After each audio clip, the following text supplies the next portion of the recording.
En este vídeo vamos a estudiar a través de dos ejemplos la derivabilidad de una función. Antes de empezar con los ejemplos, vamos a recordar qué es lo que había de teoría subyacente detrás de todo esto. ¿Qué es lo que habíamos visto en clase? Pues habíamos visto que una función, para ser derivable, debería ser continua. Es decir, si una función no es continua en un punto, ya no es derivable en ese punto. Pero la derivabilidad es más estricta. Una función podría ser continua y no ser derivable en un punto.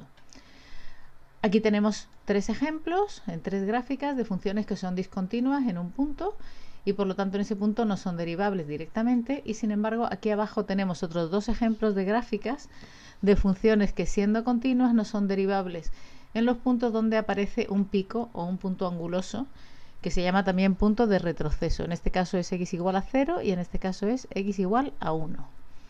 Aquí tenemos un ejemplo de una función que no tiene ningún problema y es continua y derivable en todos los puntos, ¿vale? Bueno, pues si seguimos recordando, las funciones discontinuas que nosotros conocíamos son funciones que tienen denominador que se anula porque en los ceros del denominador no son derivables, porque no son continuas, obviamente. Es decir, las funciones son discontinuas con denominador, son discontinuas en los ceros del denominador siempre y por lo tanto ya no son derivables.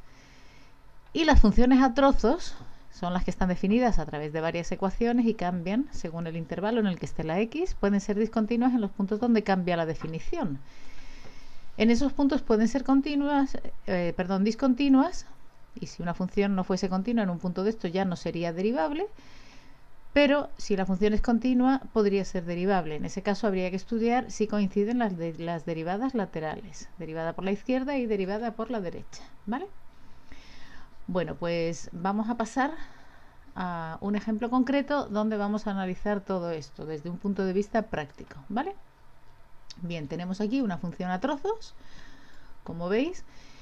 ¿Qué podemos decir de esa función en general y qué tenemos que decir siempre? Tenemos que decir que la función es continua y derivable en estos intervalos, entre menos infinito y 0, en 0, 2 y en 2 más infinito, intervalos abiertos. ¿Por qué? Porque está definida mediante polinomios y los polinomios son siempre continuos y derivables. De hecho, nosotros tenemos aquí construida la función derivada.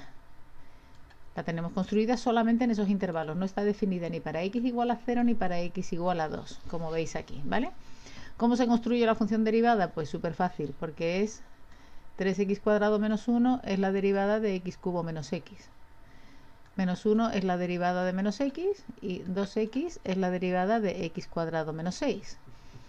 Por lo tanto, una vez que sabemos dónde es continuo y derivable con toda seguridad, ¿vale?, en la mayoría de los puntos, nos quedan dos puntos críticos que son los que tenemos que pasar a estudiar, que son x igual a 0 y x igual a 2. Bueno, pues lo que voy a hacer es poner las condiciones que tiene que cumplir una función para ser continua en cada uno de ellos, ¿vale? En general. ¿Qué tiene que cumplir una función para ser continua? Pues tiene que existir, en este caso, como es una función a trozos, el límite cuando x tiende a por la izquierda de f de x tiene que ser igual al límite cuando x tiende a por la derecha de f de x y tiene que coincidir con el valor que la función toma en a, con la imagen de a. Y para ser derivable, vamos a escribir aquí las condiciones también en general para un punto a. La derivada de la función en a por la izquierda tiene que ser igual a la derivada de la función en a por la derecha. Bueno, pues vamos a empezar a estudiar los dos puntos que son casos específicos en los que hay que pararse a estudiar algo. ¿Cuáles son los puntos? X igual a 0 y x igual a 2, porque son los puntos donde cambia la definición, que es donde podemos tener algún problema. Vamos a estudiar primero la continuidad en el punto x igual a 0.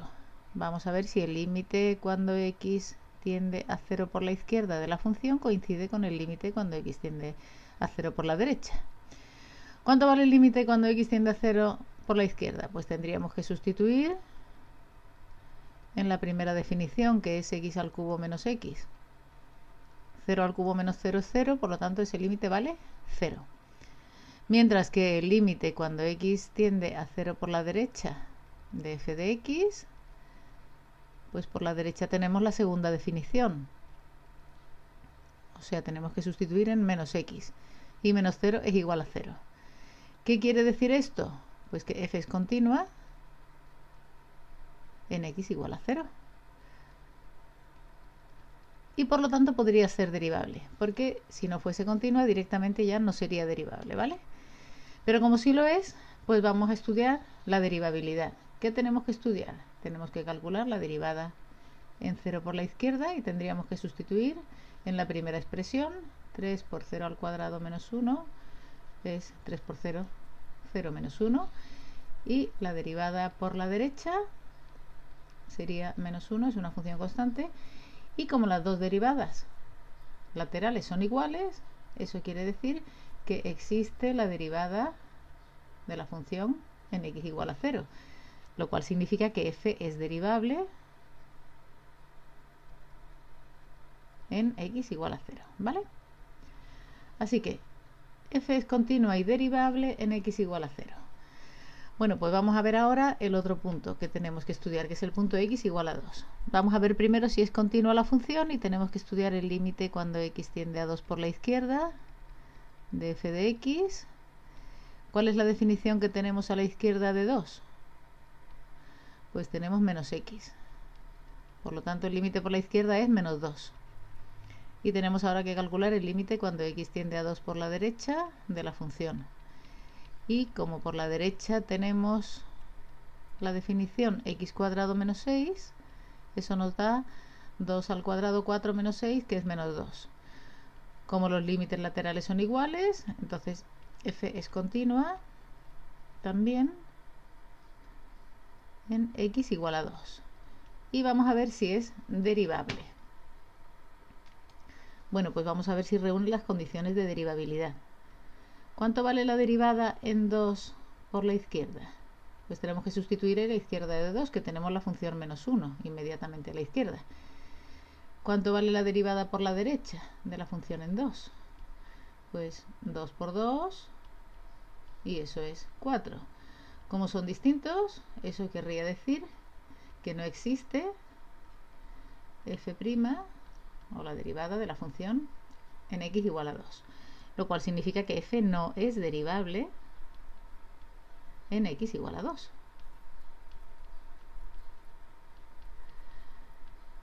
Conclusión: nuestra función que tenemos aquí arriba es continua y derivable. Además de esto, en estos intervalos, también es derivable en x igual a 0, pero no es derivable en x igual a 2, aunque sí es continua.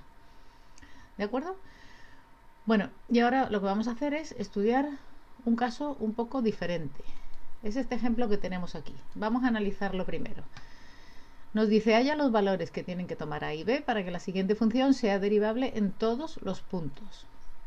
Esto también es una función a trozos y ya sabemos que los polinomios son continuos y derivables. Por lo tanto, ¿qué tendremos que exigirle? Pues tendremos que exigirle a la función que sea derivable y continua en x igual a 2, que es el único punto conflictivo.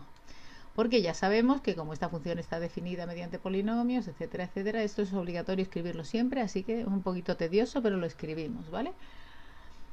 Y lo que tendremos que hacer ahora no es estudiar como en el ejemplo anterior, sino obligar, exactamente imponer, lo que se llama imponer, obligar a que la función sea continua y sea derivable en x igual a 2, que es el caso concreto de punto conflictivo que tiene esta función, ¿vale? Bueno, como ya no sabemos las condiciones de continuidad, directamente voy a escribir qué pasaría en este punto, ¿vale?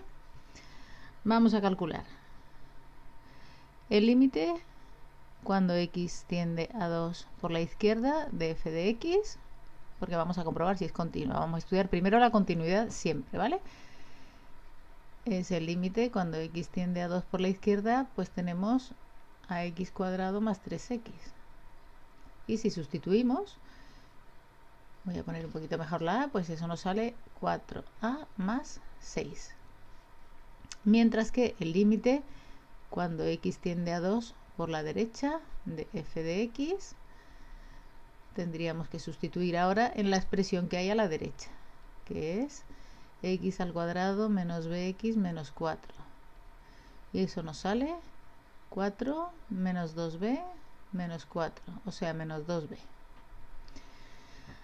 Además, vamos a recordar que f de 2 coincide con este valor último que hemos tomado aquí. O sea, esto justamente es f de 2, porque el igual, si miramos dónde está el igual, aquí lo tenemos, ¿vale? El igual a 2 está aquí, ¿vale? Bueno, bien. ¿Qué tenemos que hacer para que esta función sea continua? Pues tenemos que obligar a que 4a más 6, que es lo que ha salido, el límite por la derecha, valga lo mismo que menos 2b. ¿Sí? Y esto es una ecuación que la vamos a reescribir. Vamos a ponerla primero en forma estándar, 4a más 2b igual a menos 6, y luego la vamos a simplificar, que siempre es más cómodo, y la vamos a guardar. Porque ahora lo que vamos a hacer es obligar a que la función sea derivable. ¿Vale? Bueno, para que la función sea derivable, la derivada en 2 por la izquierda. Antes tenemos que construir la función, que no la hemos construido, pero la vamos a construir ahora mismo. Tenemos que construir f', la voy a construir aquí arriba, de x, perdón. Vamos a poner cuánto valdría f' de x, y esto sería, derivando en la primera expresión, nos queda 2ax más 3, si x es menor que 2, y 2x menos b, si x es mayor que 2. Con lo que la derivada en 2 por la izquierda sería el resultado de sustituir en la primera expresión. 2 por a por 2 más 3, o sea 4a más 3. Y la derivada en 2 por la derecha sería el resultado de sustituir en la segunda expresión. 2 por 2, 4, menos b. Y como queremos que sea derivable, tenemos que obligar a que 4a más 3 sea igual a 4 menos b. Y lo que obtenemos ahora es otra ecuación diferente. La vamos a reescribir bien. 4a más b es igual a 4 menos 3, 1. ¿Qué tenemos? Pues tenemos un sistema de ecuaciones.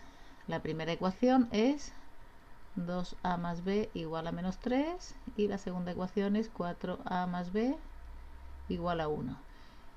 Y lo que vamos a hacer es resolver el sistema para encontrar cuáles son los valores de a y b que hacen que esa función sea continua y derivable en todos los puntos. Bueno, pues para resolver el sistema yo voy a utilizar el método de reducción. Voy a cambiar de signo la primera ecuación. Voy a dejar la segunda como está.